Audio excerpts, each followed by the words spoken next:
Hello everyone. It's James again.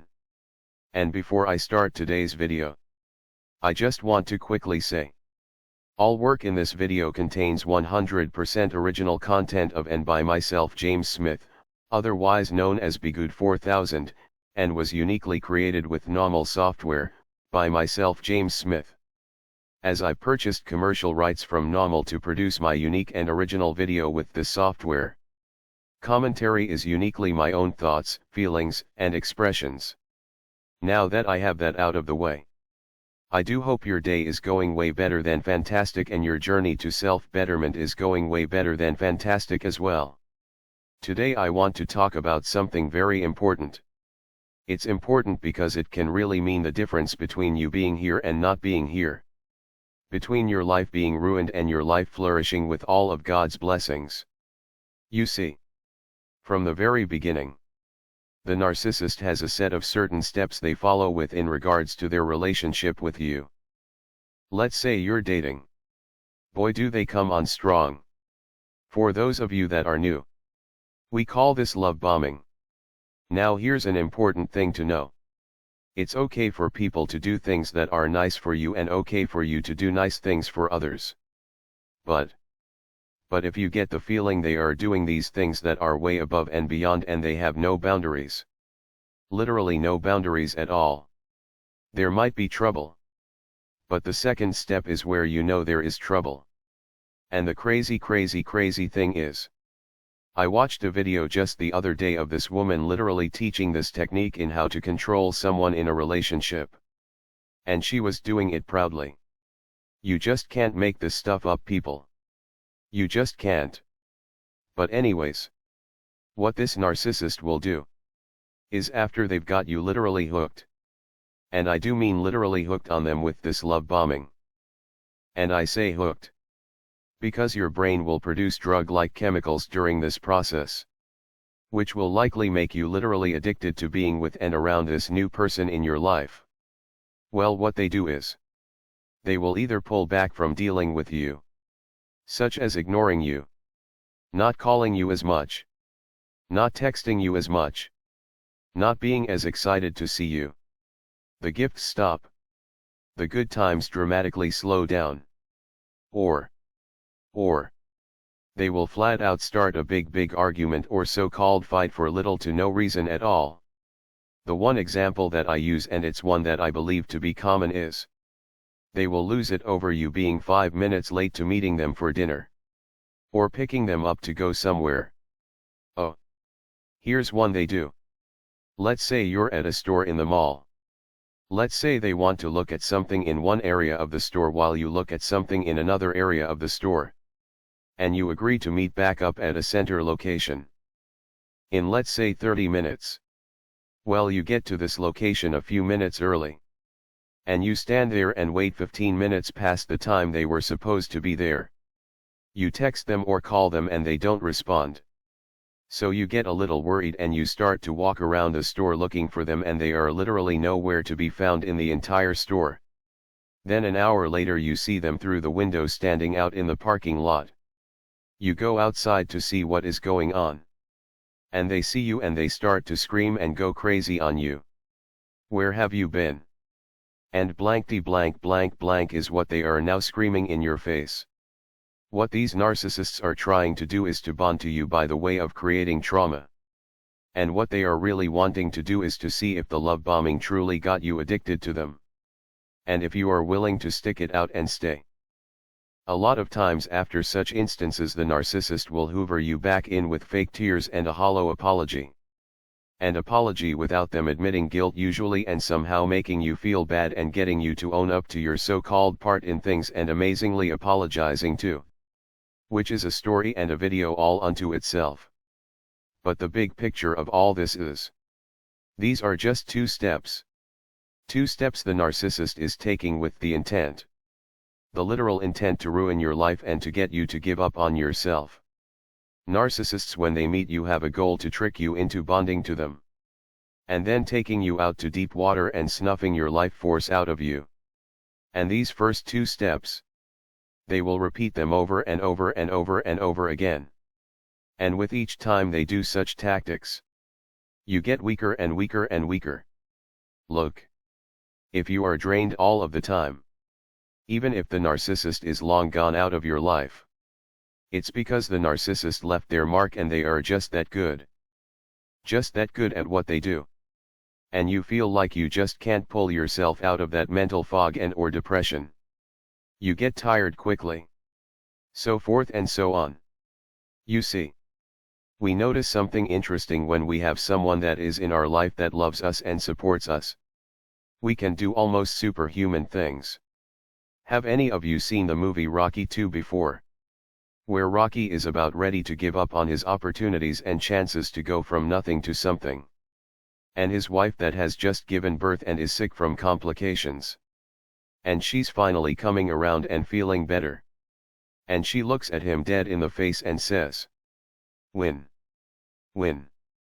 And let me tell you what. Especially to you ladies out there.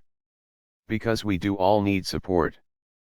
But when a man, listen to me really carefully, when a man, a real decent moral God-fearing man, hears those words from his God-fearing wife, look out. You better look out. Because that man will walk through the worst metaphoric fires on this earth to do for his wife and his child. And you ladies have your moments too, when a man stands behind you and is there and in your corner. You feel like you can do anything. Go and watch this Rocky II clip. It's the Rocky II training montage, where at the beginning she tells her husband to win. And you see the look in his face of excitement, and then later you see the look as if he has God with him, along with his guardian angels behind him. And he looks like he can take on anything or anyone. Do me a favor and go and watch that clip. Watch the longer one, as it has the right dialogue for you to understand what is happening. And after you're done watching it, please know that feeling that drives, that ability in whatever it is you are doing, the narcissist and the devil, Satan himself, want to rip it away from you and steal it from your life. And you notice in this clip, he not only has his loving wife give her support, he has a trainer that loves him giving his support and love through his harsh yelling. But yelling in a way to not break down, but to wake up Rocky's spirit of love and passion to move forward and to push through those metaphoric fires. Why? Because Satan would have loved for him to give up. And he wants you to give up too. That's why you meet narcissist after narcissist after narcissist. Because their job is to get you to second guess yourself and your abilities. To say to yourself, why should I even try? What difference does it make? Because they know the moment you give up on yourself, just like any choice in life, it will have effects. And the effects from giving up on yourself is quite simply your life will get worse and worse and worse. Your health will get worse. The ability to make friends won't be there. The ability to take chances. Because there won't be a chance to take. Because you will be so drained you will be asleep in your bed all day. And that's what they want for you. You see. It seems like the narcissist just walks away onto another relationship. And to another and another. And they seem to not miss a beat. And because of that they see you and I as weak. Because we have emotions and feelings. And because we have these emotions and feelings. These emotions and feelings can be easily manipulated if one doesn't have boundaries. Now all of this is important because, yes, we don't want to let these individuals take hold of our lives. Early detection is the best. Slow things down. Take your time. Reflect. But this is equally important if the narcissist is long gone from your life. And you are years later still only able to make it to work. And to your bed for sleep. And that's where the narcissist wants you. After you watch that Rocky II clip I just mentioned. What in the world do you think would happen to the powers that be if most people walking around were that loved and that determined? You see. They can't have that in order for them to stay powerful and for them to stay rich. So they put every snare like divorce or losing your son or daughter. Or dealing with a horrible narcissist boss instead of owning your own business. They want to control you. But they want you useless to yourself. You are there to serve them. But you have no energy to serve God and too tired to be the best version of yourself.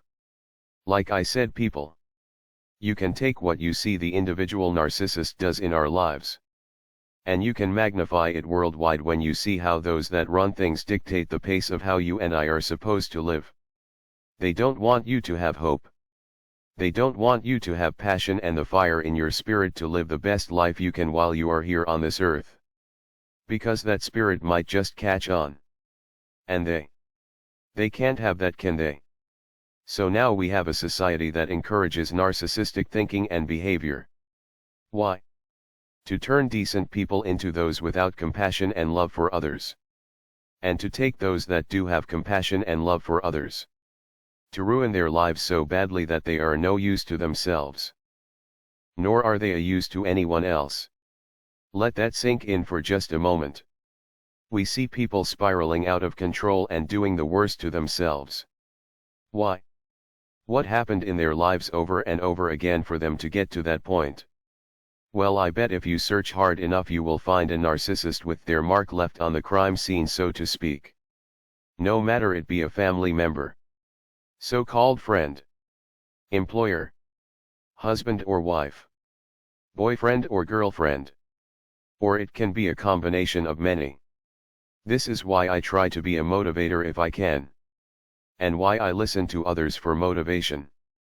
Because I know if I stay still and do nothing with my life, and making the devil happy, I would be sadly finishing the goal of the narcissists that have entered my life. And you are doing the same thing too when you let your life and your goals fall away from who you are. These people want you to end your life broken and sad. Do you realize? They want to strut around knowing they were the cause of your downfall. Don't let these people see you in pain. Don't acknowledge them. Don't give them the power. Don't try to show them up either, because you are still giving them attention and power. However, have the best life you can have. Literally go out and live the best life you can. Carve out an hour to do something good for you. Maybe start writing your book. Or making a website. Or exercising. Or cooking a special meal. And doing this for just 30 days will change your life. And it will build a habit. Which is something I want to talk more about later. But once you have this habit built, you can add and add and add to yourself other good things. In the words of Rocky's trainer, stand up and fight this guy hard like you did before. That was beautiful. But don't lay down in front of him. Well, that's all I have for today. I thank you all for your support and prayers. It really means a lot to me. And I hope and pray your day is blessed as well. And until next time. Bye for now. And be good to yourself.